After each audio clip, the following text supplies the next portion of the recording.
കാർഷിക വികസന കർഷക ക്ഷേമ വകുപ്പും മാങ്ങാട്ടിടം ഗ്രാമപഞ്ചായത്ത് കൃഷിഭവന്റെയും ആഭിമുഖ്യത്തിൽ കൃഷി സമൃദ്ധി പോഷക സമൃദ്ധി മിഷൻ എന്നീ പദ്ധതിയുടെ ഭാഗമായി കൂത്തുപറമ്പ് ബ്ലോക്ക് പഞ്ചായത്ത് ജനകീയാസൂത്രണം 2024-25 വാർഷിക പദ്ധതിയിൽ ഉൾപ്പെടുത്തി അധിക വരുമാനത്തിന് ഭക്ഷ്യവിളകൾ എന്ന പദ്ധതിയിൽപ്പെടുത്തി ഇഞ്ചി, മഞ്ഞൾ, ചേന, ചേമ്പ് എന്നിവ പഞ്ചായത്തിലെ 74 വനിതാ ഗ്രൂപ്പുകൾക്ക് 8 ലക്ഷം രൂപയുടെ വിത്തുകൾ വിതരണം ചെയ്തു.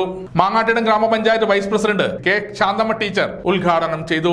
നമുക്ക് ഒട്ടേറെ പറയുവാനുണ്ട്. ഒരുപാട് നേട്ടങ്ങളെ കുറിച്ച് പറയാനുണ്ട് അല്ലേ? ഏറ്റവും നല്ല കൃഷി അസിസ്റ്റന്റായിട്ട് കേരളം തിരഞ്ഞെടുത്തത് ആരെയാ?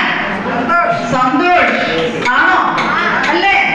അപ്പൊ ഇതെല്ലാം ഉള്ള മഹിമയുള്ള നമ്മുടെ പഞ്ചായത്തിലെ ആരും കൃഷി ആയിട്ട് ബന്ധപ്പെട്ട പ്രസന്റേഷന് നമ്മൾ അവിടെ ഉണ്ടായിരുന്നില്ല എന്നുള്ള അത് ഞാൻ അതിന്റെ എന്താ പറയണ്ടേ ഉൾക്കൊള്ളുന്നു. നമുക്ക് അതിന്റെ ഒരു തിരിച്ചറിവ് ഉണ്ടായിരുന്നില്ല എന്നുള്ളതാണ്.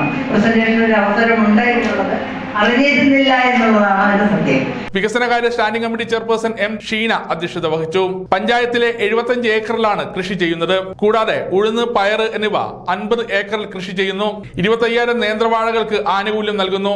നെൽകൃഷി, കൂലിച്ചെലവ്, നേന്ത്രവാഴ കൃഷി, അധിക വരുമാനത്തിന് ഭക്ഷ്യവിളകൾ എന്നീ 3 പദ്ധതികൾക്കുമായി 12 ലക്ഷം രൂപ വകയിരുത്തിയാണ് മാങ്ങാട്ടിടം പഞ്ചായത്തിൽ നടപ്പിലാക്കുന്നത്. കൂത്തുപറമ്പ് കൃഷി അസിസ്റ്റന്റ് ഡയറക്ടർ ഷീന വിനോദ് പദ്ധതി വിശദീകരണം നടത്തി. വാർഡ് മെമ്പർമാരായ C Krishnan, N K Sajan, N Ajeeshna, കൃഷി ഓഫീസർ അനുവാർ, കൃഷി അസിസ്റ്റന്റുമാരായ വിജേഷ് കെ, ആർ സന്തോഷ് കുമാർ തുടങ്ങിയവർ പങ്കെടുത്തു. സമഗ്ര ന്യൂസ്, കൂത്തുപറമ്പ.